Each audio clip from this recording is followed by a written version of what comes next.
ধীৰে পাইলা গয়া সভাৰ ভিতৰ আৰে সভাৰ ভিতৰ ওয়ারে রাম হরি রাম হরি বলা নিরন্তর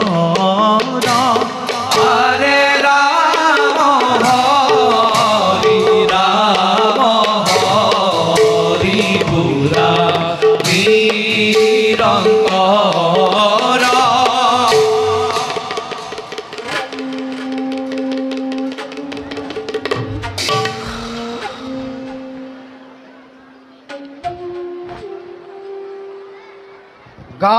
গান্ধারাজ হকুনিময় আজি কিন্তু মোর পরিচয় গান্ধারাজ নহয় আজি মোর পরিচয় রাজমাতুল হকুনি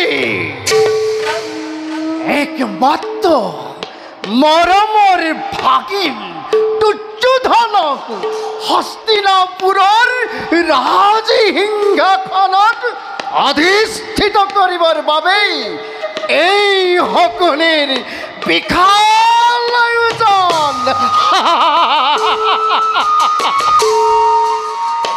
এয়া জানো সঁচা প্ৰতিশোধ নে প্ৰতিহিংসা শকুনি ইমান স্বাৰ্থপৰ নহয় যে পাহৰি যাব ৰাজসন্নৰ অভাৱত তিল তিলকৈ মৃত্যু হোৱা ৯৯টা ভাতৃ আৰু পিতৃ দেৱতাৰ কৰুণ বিননি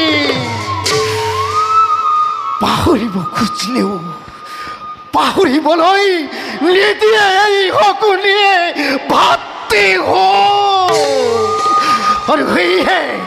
আৰু সেয়েহে আজিও এই শকুনিৰ পদৰ ধ্বনি অতি চমকিত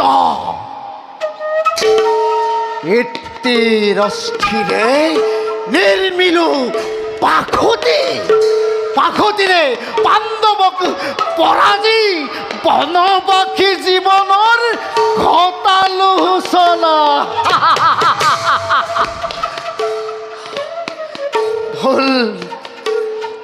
ভুল নবুজিবা জগত এই শকুনিক যদিও বাছি লৈছো মই অধৰ্মৰ পথ তথাপিতো এই শকুনিৰ নাই অন্য গতিপথ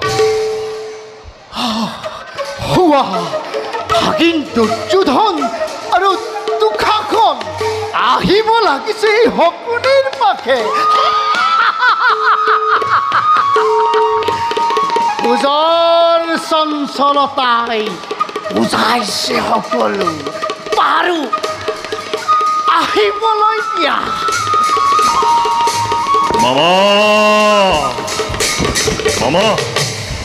কি কৰিছা তুমি এই স্থানে মন আজি মোৰ নহয় উজ্জ্বল ময়ো চিন্তা কৰিছো অন্য এক কথা মামা ত্যাগিব বিচাৰিছো হস্তিনাপুৰ এই মুহূৰ্ততে কিয় মামা তোমাৰ আজি এনেকুৱা চিন্তাৰ কাৰণ যি ৰাজ্যত মোৰ কোনো অস্তিত্ব নাই যি ৰাজ্যত মোৰ কোনো গুৰুত্ব নাই তেনেস্থলত কি প্ৰয়োজন মোৰ এই হস্তিনাপুৰত বুজা নাই মামাৰ কথাৰ তাৎপৰ্য মোক বুজাই কোৱা হস্তিনাপুৰত কাৰ এনে শাসন তোমাক কৰিছে এনে আচৰণ মামা তোমাৰ বাবেই দুৰ্যোধন তুলি ললো হাতে পাখতিৰ পাখা কৰিলো প্ৰতিটো কাৰ্য তোমাৰ বাবে কিন্তু তোমাৰ মোৰ প্ৰতি নাই অলপো গুৰুত্ব মিছা কথা মামা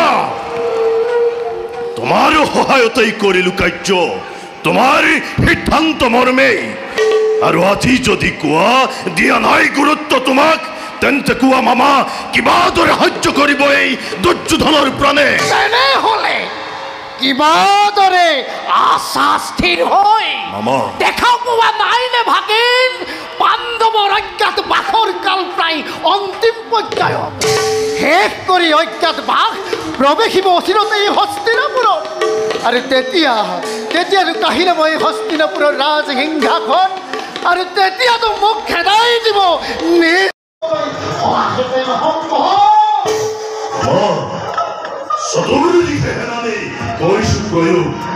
কিন্তু কোনেও কৰিব পৰা নাই এই ক্ষেত্ৰত সহায়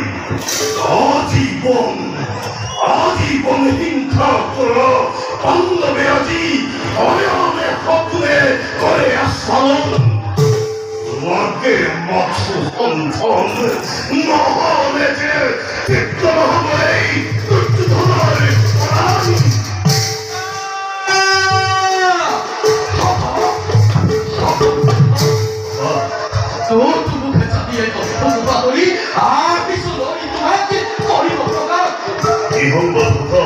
আমার বান্ধবের কিবা সংবাদ নহয় কথা পড়াই সংবাদ বান্ধব কিন্তু এক অদ্ভুত ঘটনা আমার নিমিত্ত বিরাট রাজ্যের সেনাপতি কৃষকের মৃত্যু হল হাতে সম্ভব অক্রমে কৃষকের সেনাপতি মৃত্যু সম্ভব হাতে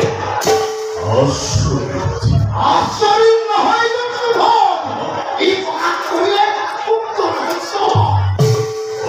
মামা তুমি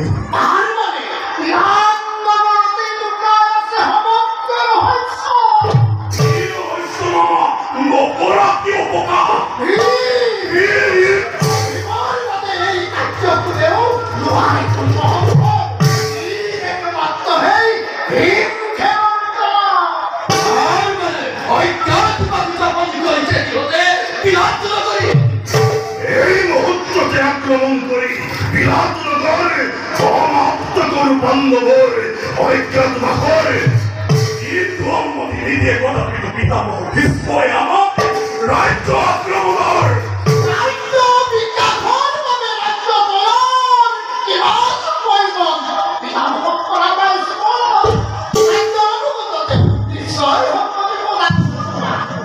ৰাজেন্দ্ৰ হ'ব সাক্ষাৎ কৰি পিতামহক এই মুহূৰ্ততে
কংক মহোদয় মহাৰাজ মোহত পৰি আপোনাৰ প্ৰিয় পাখাকি আজি পৰ্যন্ত পাখাকিয়া কৰি ৰংগমনে পাহৰিছো ৰাজ্যৰ শাসন ভয় হ'ব ধৰে মনে কোনোবাই যদি কৰে আক্ৰমণ প্ৰতিহত কৰিবৰ বাবে সেনাপতি কৃষকৰো হল পতন মহাৰাজ নকৰিব চিন্তা মহাৰাজ বলে বিচ্ছে আপুনিতো নহয়হীন প্ৰয়োজনত ৰখি ধৰাৰ ক্ষমতা আপোনাৰ এতিয়াও বিদ্যমান আৰু যদি হয় প্ৰয়োজন ময়ো ৰখি ধৰি আপোনাক কৰিম সহায় লগতে বিদ্যমান তব পুত্ৰ উত্তৰ পৰাক্ৰমী এতিয়াও কিন্তু বৰ্তমানেও যুৱক উত্তৰ নোৱাৰো কৰিব দিবৰণ যদি হয় প্ৰয়োজন মই অকলেই ধৰিম মূৰ্তিভীষণ।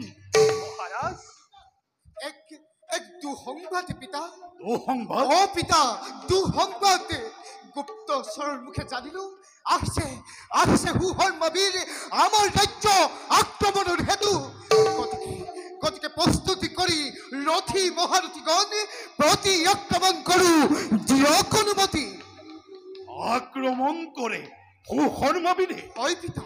নালাগে উত্তৰ, মই যাম সৈন্যসহ প্ৰতি আক্ৰমণৰ বাবে। পিতা থাকা তুমি ৰাজ্যত কৰা শাসন। পিতা উত্তম সিদ্ধান্ত মহাৰাজ, ময়ো যাম আপোনাৰ সহায়ৰ বাবে।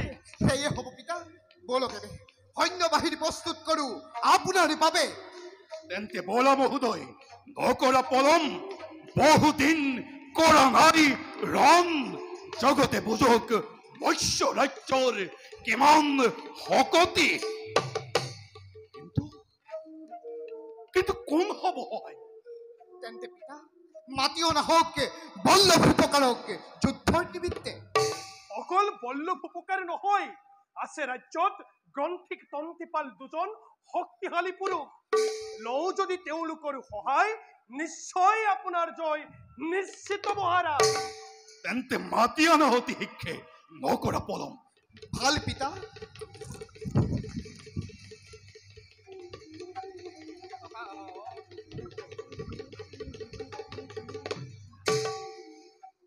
জয় হোক।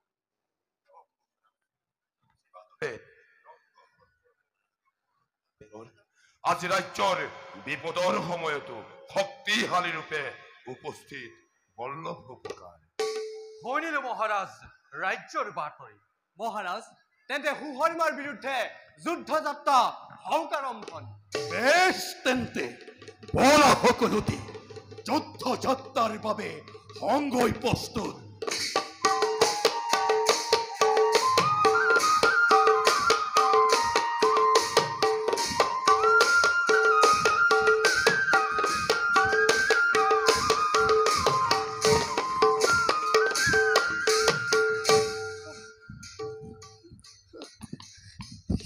আচৰিত, যি পিতাই এদিন শক্তিশালী পুত্ৰ বুলি স্বীকাৰি কৰি সৈন্য বাহিনীৰ পৰিচালনাৰ দায়িত্ব প্ৰদান কৰিছিল, আজি কিয় এৰি থৈ গ'ল ৰাজপ্ৰসাদত? সত্তৰি বাতৰি পাই মন মোৰ হৈছিল জাগ্ৰত।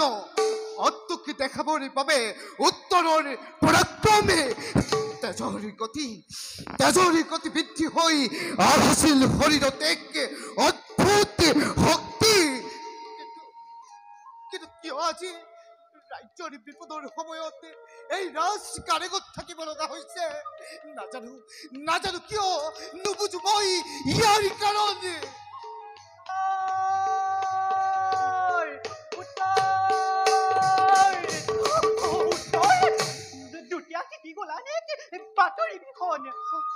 কি হ'ল বাইদেউ? কিবা তুমি ইমান চিন্তিত? কোৱা বাইদেউ, নোকোৱা কিয়? হস্তিনাপুৰে আক্ৰমণ কৰিছে আমাৰ ৰাজ্যত, কিন্তু ৰাজ্যত নাই কোনো। কৈছে সকলোকে কুসমাৰ আক্ৰমণ উলিয়াইছে। কিবাদৰে হ'ব আমাৰ ৰক্ষণ। থাকোতে উত্তৰ ভাতৃ তোমাৰ, কিয় কৰা চিন্তা তুমি? মোৰ হ'ব বীৰ নাই এই বিৰাট ৰাজ্য হতে। বাছা উত্তৰা, সঁচানে এই কথা যিটো মই শুনিলো এতিয়া? কোনে কৰিব উদ্ধাৰ মৎস্য ৰাজ্যক হস্তিনাপুৰ কবলৰ পৰা? মই যাম। মোৰ পৰাক্ৰমেৰে সৃষ্টি কৰি মহাতাণ্ডৱৰ দুৰ্যোধনৰ সৈতে পৰাস্ত কৰিম তাৰ ৯৯টা ভাতৃক। মাথো মোক দিয়াৰ কিবা কিন্তু কোনে মোৰ কৰিব সাধ্য নাই যে কোনোজন মৎস্য ৰাজ্যত এই সময়ত। সকলো যে দক্ষিণ দিশত দিয়াই পায়। তাকেই, তাৰ বাবে ময়ো চিন্তিত। কোন হ'ব পাৰে যোগ্যজন? তাৰ উপৰিও তুমি অকলে কিবাদৰে সন্মুখীন হবা হস্তিনাৰ। বীৰ সন্তান মই, বিৰাট ৰাজন। আই ততধিক শক্তিশালী মই, কাৰণ তোমাৰ সন্তান মৎস্য ৰাজ্যৰ যুৱৰাজ মই, ভৱিষ্যতৰ ৰজা আৰু ৰাজপুত্ৰৰ ধৰ্ম হ'ল প্ৰজাক ৰক্ষণ কৰা। সেয়েহে মই যাবই লাগিব। আই তুমি নহ'ব চিন্তিত। বাইদেউ, কোন হ'ব সাৰথি মোৰ? আছে আছে এজন শক্তিশালী সাৰথি মৎস্য ৰাজ্য আছে। কোন তেওঁ? ক হৰিন্ধি, কোন তেওঁ? পূৰ্বতে আছিল তেওঁ মধ্য পাণ্ডৱ অৰ্জুনৰ সাৰথি। সময় অপচয় নকৰা হৰিন্ধি, ব্যক্ত কৰা কোন তেওঁ অতি সোনকালে। তব নিত্যগুৰু বিষণ্ণ লাভ, উত্তম সাৰথি হ'ব ৰাজকুমাৰৰ। গুৰু বিষণ্ণ লাভ, কিন্তু কোনো কিন্তু নাই। চোৱা উত্তৰা, তেওঁক এই স্থানলৈ লৈ অহা অতি সোনকালে। হালাই মই তেওঁক দিম সমাচাৰ।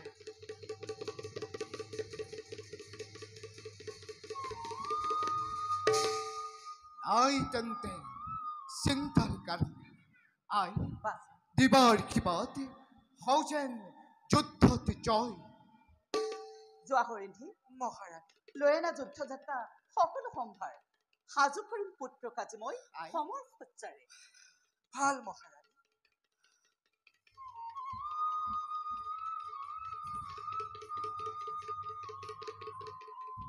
প্ৰণাম মহাৰাণী।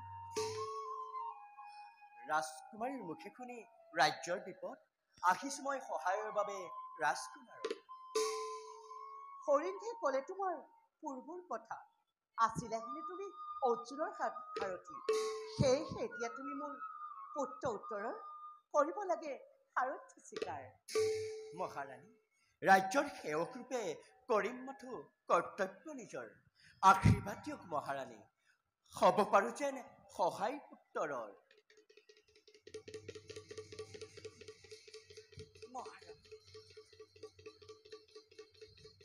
আহ বাছা, আই কাক চাপিয়া নিজ হাতে আঁকি দিওঁ তোক মই।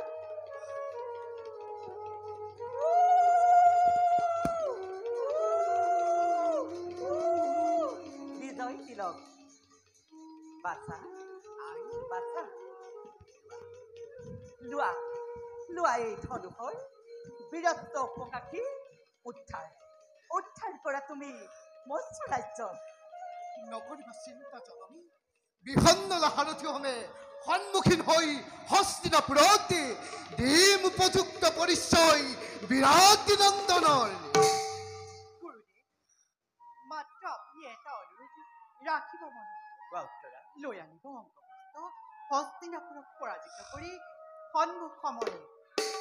উত্তৰা, কুমাৰে যদি পৰাস্ত কৰি হস্তিনা, নিশ্চয় তোমাৰ অনুৰোধ মই কৰিম ৰক্ষা। ব'লা ৰাজকুমাৰ। আই চোৱা বাছা,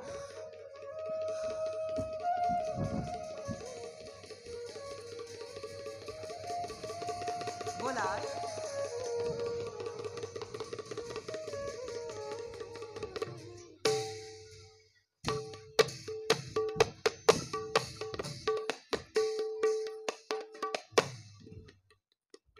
এই বিৰাট নগৰ, ইয়াতেই লুকাই আছে দাম্ভিক পাণ্ডৱ।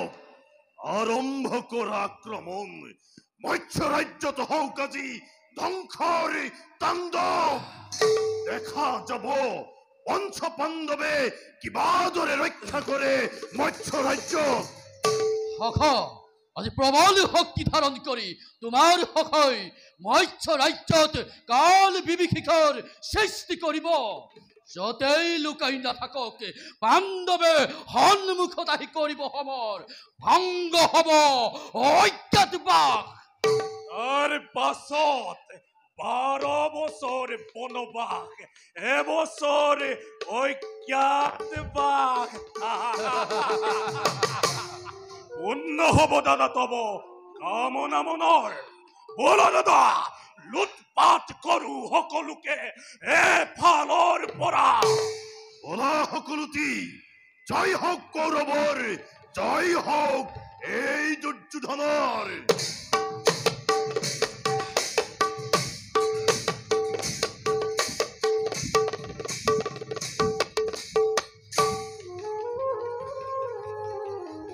যুদ্ধ যাত্ৰা কৰি চলে বিৰাটৰ সুত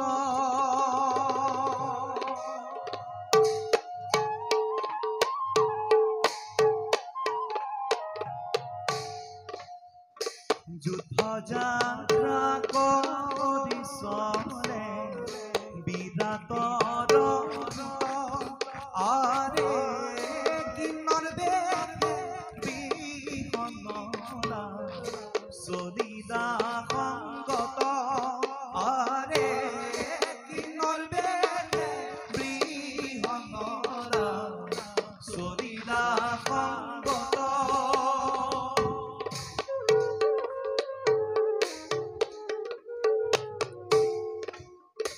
এহিমতে পাইলা গলা ৰণক্ষেত্ৰ মাজে আৰে ৰাম হৰি বোলা কৰে সমস্ত সমাজে আৰে ৰাম হৰি বোলা কৰে সমস্ত সমাজে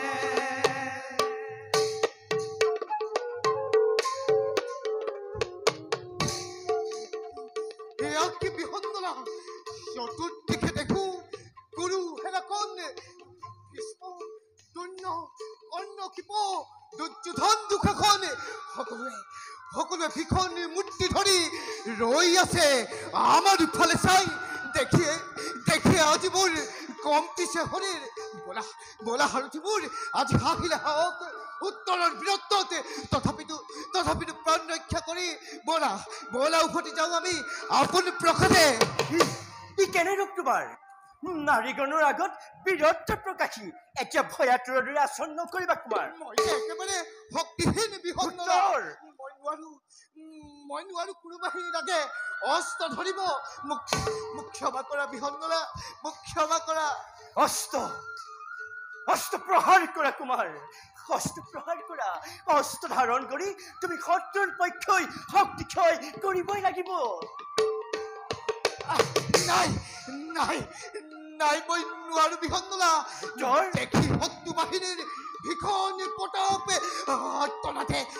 অৰ্তনাদে কম্পে মোৰ প্ৰাণ মই আহিলো বিহন্দলা মই আহিলো বিহন্দলা মই আহিলো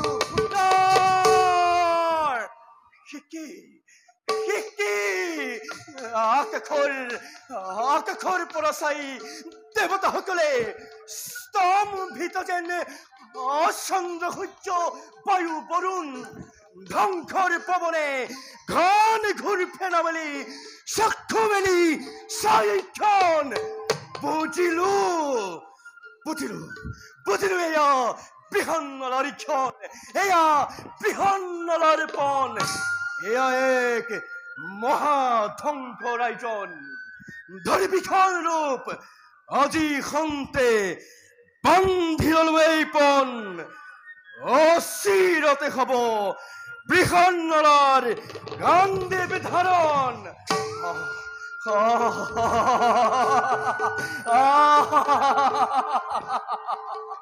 ৰন্ধে মোৰ ৰণৰ হেঁপাহে আহ্লাদিত কৰিছে প্ৰাণ বলিয় ক্ষান্ত মনে সামৰ্থ্যৰ জোৱাৰ তোলে তীব্ৰতৰ হয় আলোড়ন দেখিব জগতে আজি কেন্দ্ৰৰ বেশীৰ ভীষণ পৰাক্ৰম তুলি ধৰো গান্ধীৱ কম্পমান হওক শতগুৰু সৈন্যগণ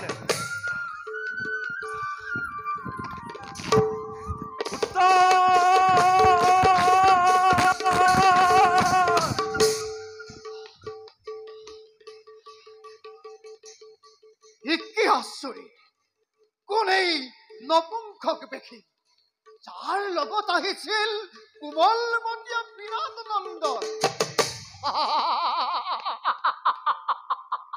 মোৰ অনুমান সত্য হল এই সেই নপুংসক বেশী তৃতীয় পাণ্ডৱ গুৰুগণ সাৱধান। কিন্তু কিন্তু এটা কথা নুবুজিলো মই, গুচি গ'ল কিয় এৰি ৰণ? নিশ্চয় হ'ব আজি এক সমস্যা ভীষণ। ক'ত মোৰ ভাগিন দুৰ্যোধন? আজি হ'ব এই শকুনিৰ আলেক কাৰ্য সমাপন।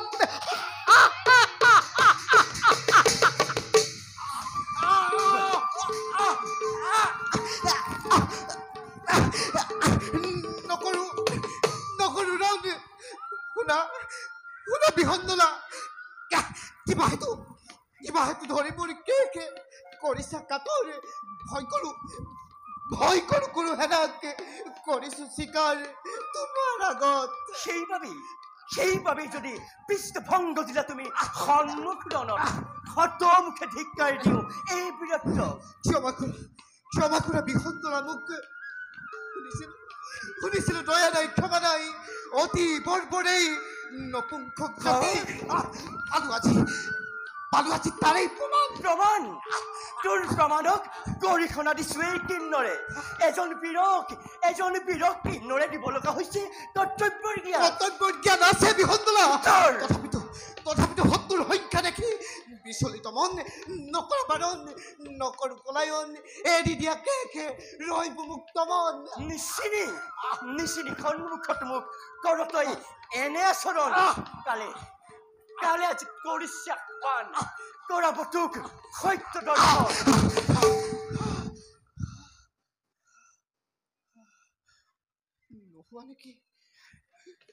নোহোৱা নেকি কিন্নৰ তুমি? পৰিচয় মোক নকৰিবি বল। পৰিচয় দিম তাৰাকে প্ৰত্যক্ষ কৰ সমিত বৃক্ষ লৌৰি চা উঠি কি বস্তু আছে চাহ যত্নে। মোৰ ধাৰণা যদি ভুল নহয় তেন্তে মই শুনামতে অজাগনুৰ আছে তাত এক খমেৰাই বান্ধিয়া। মিছা, সেয়া কোনো নহয়। তাত আছে পঞ্চ পাণ্ডৱৰ অষ্ট ভাণ্ডাৰ। কিন্তু ইয়াতে সেই অষ্ট ভাণ্ডাৰৰ মাজত আছে 5খন ধনু।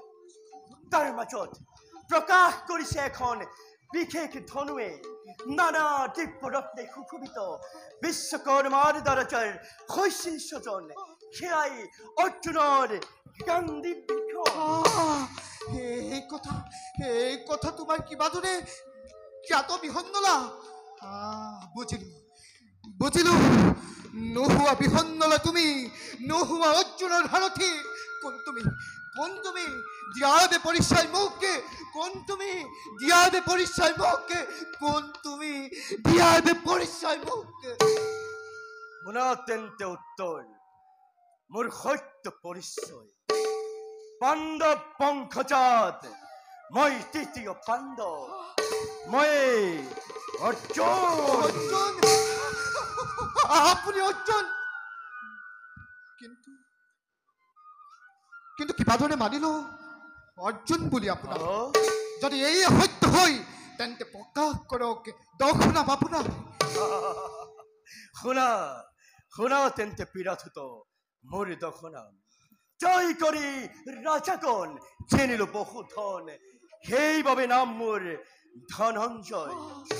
চাৰি শ্বেত অশ্বই শোভা কৰে ৰথ মোৰ, সেইবাবে নাম মোৰ শ্বেতবাহন। শুক্ল কৰ্ম কৰো মই দেখি মোৰ বহু গুণ, দেৱ ঋষিগণে নাম থৈলন্তৰ চোৰ। দেৱখুৰ নাগ যক্ষ ৰক্ষ কাকো নাকি ভয়, সেইবাবে নাম মোৰ বুলয় বিজয়। পূৰ্ব ফাল্গুনী ঋষে ফাল্গুন মাহ, হিমবন্ত পৰ্বতত যত পূৰ্ণিমাত দেৱ বীৰ্য কলিবৰ নাকি ক্ষতি কোন, সেইবাবে নাম মোৰ বুলয় ফাল্গুন। দেৱই আমাকে কীৰ্তি প্ৰদানিলে, সেইবাবে অন্যকে নাম আমাৰ কীৰ্তি। দুয়োহাতে আমি পৰিশ্ৰম শিকি আছি, সেইবাবে নাম মোৰ বুলয় সব্যসাচী। নিন্দিত কৰ্ম মই নকৰো কিছু, সেইবাবে নাম মোৰ বুলয় বিভৎস দেৱখুৰ নাগ দক্ষ ৰক্ষ সকলো হৰিল আমাত সেইবাবে জ্যেষ্ঠ নাম ত্ৰলৈক্য প্ৰখ্যাত উত্তম সুন্দৰ বৰ্ণ দেখি মোক চাম কৌতুকে পিঠিয়ে দিলে কৃষ্ণ মুখনা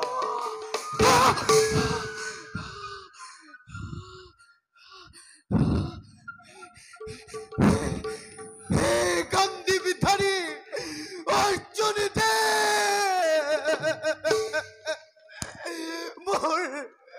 মোৰ হত দুখ কৰি বঞ্চনা দিয়ক হেবে মোক প্ৰাণ ভিক্ষাদান সত্য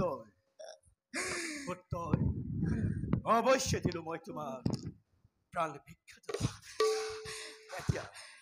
এতিয়া চোৱা সমিত বৃক্ষৰ পৰা নামাই আনা মোৰ প্ৰাণ গান দিব নিশ্চয় কিন্তু কিয় আপোনাৰ এই ৰূপ ধাৰণ মন মোৰ অতি প্ৰশান্ত দিয়াবে মোৰ প্ৰশ্ন উত্তৰে সত্য ৰক্ষাৰ ভীষণ স্বাৰ্থ উৰ্বশীৰ অভিশাপ পালি এবছৰ অজ্ঞাত কাল যাপন কৰিলো মৎস্য নগৰে বাৰু উত্তৰ পাছে পৰি তুমি শিলিবা সবাকে এতিয়া যোৱা লৈ আনা মোৰ প্ৰাণ গান দিব জীৱা আজ্ঞা গুৰুদেৱ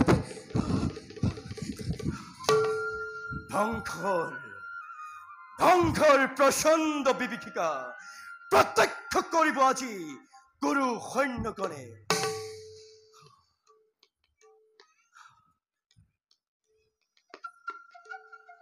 হে দিব্যৰথ মই তোমাক কৰিছো আহ্বান সহায় হোৱা মোৰ কৰ্তব্য স্বাৰ্থ দেখা দিয়া দিব্যৰথ আমাৰ সন্মুখে কৰিছো কাকুতি মই সংগত সময়ে তুয়াবিনে শক্তি মোৰ নুহে সম্পূৰণ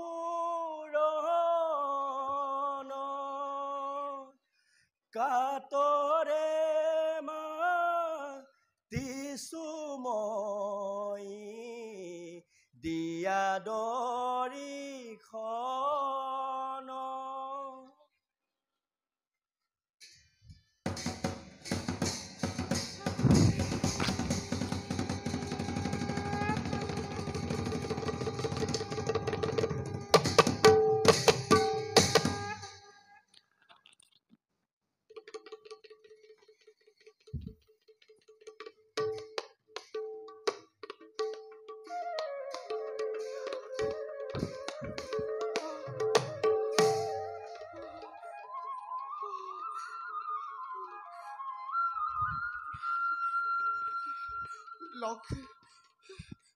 গুৰুদেৱ আপোনাৰ গান্ধীপ কৰকি ধাৰণ চাই লোৱা জগতবাসী সত্য ৰক্ষাৰ ভীষণ স্বাৰ্থ দেৱজ্যোতি সম্পন্ন দিব্যধনু গান্ধীপ মই কৰিলো ধাৰণ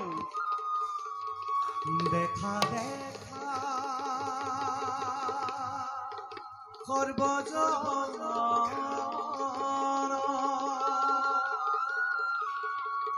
ঈশ্বৰ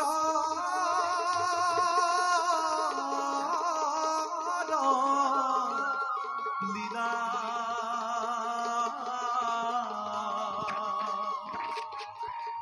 বৃহন্নলা দিব ধাৰণ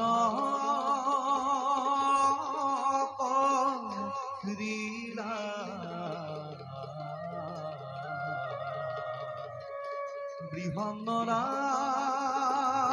কান্দিব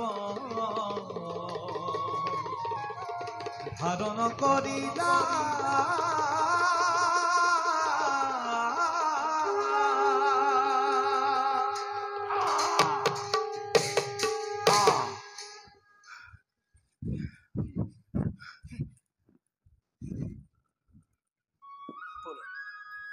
বলা উত্তৰ সাৰথি হয়ে মোৰ উঠত প্ৰত্যক্ষ কৰা মোৰ পৰাক্ৰম ভাল গুৰুদেৱ